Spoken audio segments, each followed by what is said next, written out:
One, what would you say would be the most significant discovery in, let's say, the past century? It's got to be the Dead Sea Scrolls. But what makes that discovery so important? It is the Dead Sea Scrolls. Qumran changed our understanding. It was like getting into a time machine and going back 1,000 years. The earliest manuscript we had was about 1000 AD. Suddenly they had manuscripts from the time of Jesus, in fact, to the 2nd century before the time of Jesus. And critical scholars said, well, when they get if we knew what was back then, we'd see how much the Bible changed. We went back and we saw how much the Bible stayed the same. In fact, at one particular spot, they found a complete scroll of Isaiah. In the one column at the next to the last line, chapter 39 ends. A lot of liberals say, chapter 40 is the start of 2nd Isaiah. It's a whole different book. Chapter 40 started on the very last line, and there wasn't any indication of any change at all. It revolutionized scholarship. Interesting, the Dead Sea Scrolls. All right, number 2 on your list is Hezekiah's tunnel in Jerusalem. It's an amazing piece of architecture. How does it help us understand the Bible, though, Charlie? It's amazing to me. It reminds us that what the Bible says, even when it gives historical details, is true. In 2020 vision, 2 Kings 20:20 talks about the pool and the tunnel that Hezekiah built.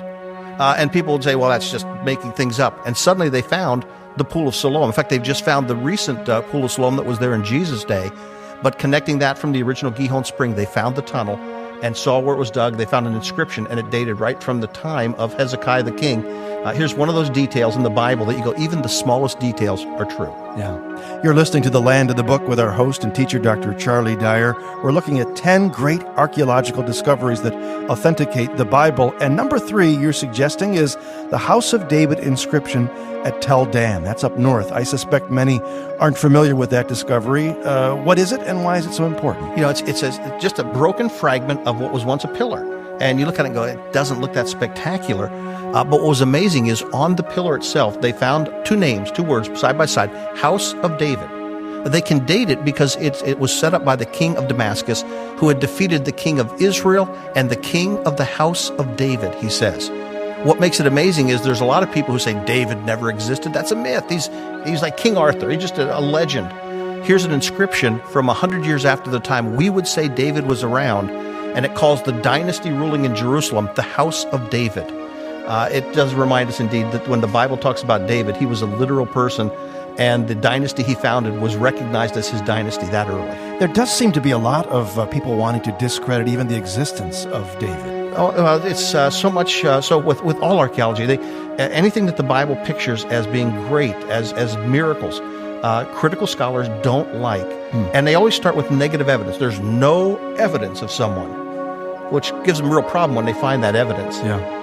Okay. Let's move on to the 4th discovery on your list. It seems a bit obscure. It's an amulet scroll discovered in Jerusalem.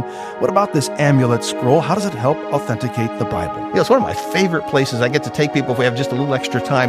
They actually found a grave from the First Temple period that was a grave before Israel went into Babylonian captivity. We can actually take people there. We stretch them out on the grave. But underneath this bench, they found the repository. That is where they would take, after the bones had decayed, they'd grab the bones, throw them inside, and of course any jewelry, any pottery would be there. And archaeologists excavated it, and he found what looked originally like a cigarette butt, kind of rolled up.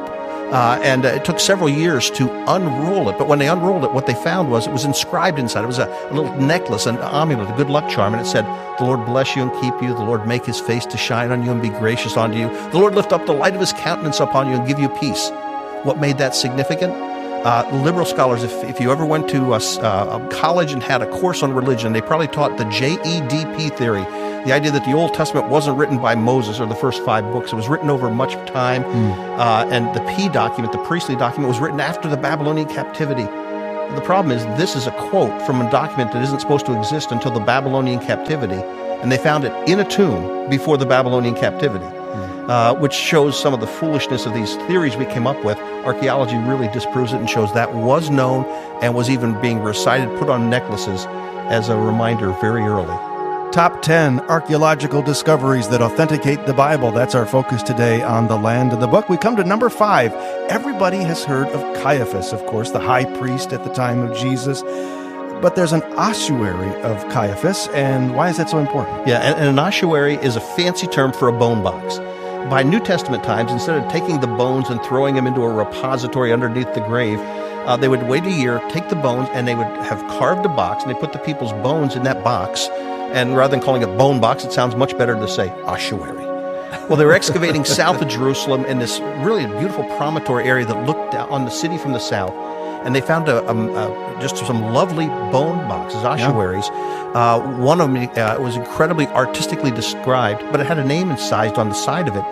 And the name was Caiaphas, the high priest. What I think is fascinating about it is it tells us not only did Caiaphas exist, well, we knew that from the Bible and from Josephus, but it told us a lot about him. He was a wealthy man. He was obviously in a high priestly position. He got this prime location for his burial site.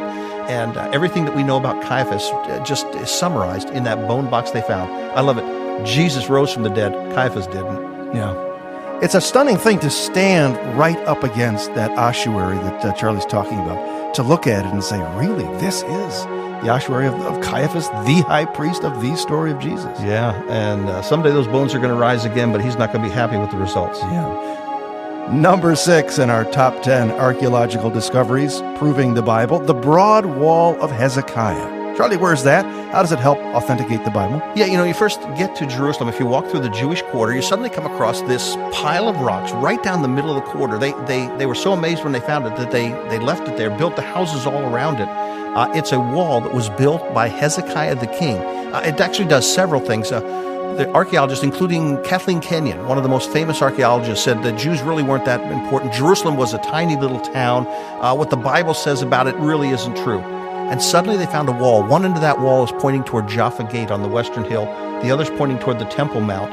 And what it says is, not only was Hezekiah around, not only did he build the wall that the Bible mentions, but that he was building it to put the larger part of Jerusalem under wall. Jerusalem was exactly the size the Bible said it was.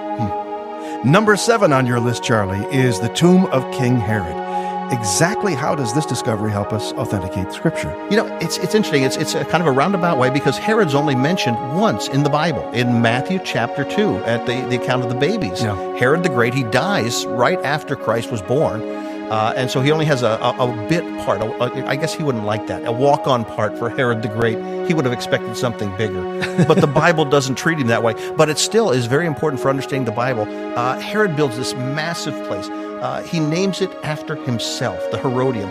It's where he won a major battle. He became a king in his own eyes at that spot. So he builds this fantastic place, and he decides when he's buried, he says, I want to be buried there. And he constructs this magnificent coffin, this magnificent monument to himself that was later destroyed. Now, what it does for us is it verifies Josephus' account of Herod the Great, that he was a paranoid individual. Everything we know about him on how he put his own wife to death. He killed his own children when he thought they were threats. And it also tells us something else. The Herodium is just outside Bethlehem. To get from Jerusalem to the Herodium, Herod had to go through Bethlehem. So when they say to him, the king of the Jews was just born in Bethlehem, it's not some obscure place. Herod knew exactly where it was, and he knew exactly what he was going to do about it. He did to the children in that area just what he'd done to his own kids. I'll kill any potential rivals. So that place reminds me of the ferocity of Herod, the evil of that man, and it just shows there as you're standing at the spot. You're listening to The Land of the Book. That's Dr. Charlie Dyer. I'm John Gager, attempting the unadvisable. I'm going to pronounce Hirbet Hayafa. Is that fair? Pretty good, yeah. All right. This is one of the 10 most significant archaeological discoveries. Why, Charlie? Well, yeah, it's funny because no one can get there. It's off the beaten track, literally. You have to take a jeep to get into the place. It looks right over the Elah Valley, though, where David fought Goliath, and it's probably one of the most significant discoveries in the last decade in Israel. What makes it so significant is that people, again, said David didn't exist. Yeah. Here's in an area where David fought the Philistines, where we know Israel was concerned with what was going on, is a massive town built to guard that very valley where David fought.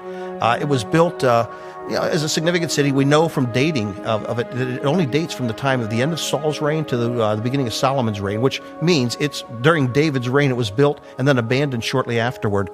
But inside that spot at Tel Qiyapha, they found an inscription on a little piece of broken pottery. And the inscription said something like, take care of the widows, take care of the orphans, obey the king, worship God. It was a summary of the Mosaic Law, but it mentioned a king. There was a king at the time of King David ruling over a kingdom of Judah. Well, we don't have a problem with that. but that's revolutionary to those who don't think the kingdom existed at the time. Exactly. Number 9, an inscription to Pontius Pilate up at Caesarea up north. Yeah, I love this inscription. Again, it's not that it proves the Bible per se, because the Bible mentions Pilate, Josephus mentioned Pilate, there were other records of Pilate, but what we love about it is, to me, it reminds me of the accident of discovery. What's yet to be found in Israel? This was found because they were excavating the theater, they happened to pull a seat off, flip it up, and realized that someone had used an inscription, made it into a seat in the theater, and the inscription mentioned the Tiberium, a building built by Pontius Pilate, the prefect of Judah. And the last archaeological discovery on your list is the Galilee boat. Talk about this discovery and its significance. Yeah, I love the Galilee boat. Again, we know Jesus was on the Sea of Galilee. We know the disciples were there as fishermen. They found a boat 2,000 years old. They originally called it the Jesus boat, but then decided that's probably, we can't say it's Jesus's, but it's the style of boat that would have been on the sea.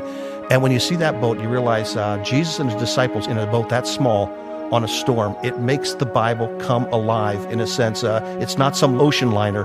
It would be a very dangerous thing to be out on a storm in that little boat. It's not a very large boat at all. No, it's not. And, several boats would in fact, if Jesus, when all the disciples were in it, it would have been riding low in the water. Yeah.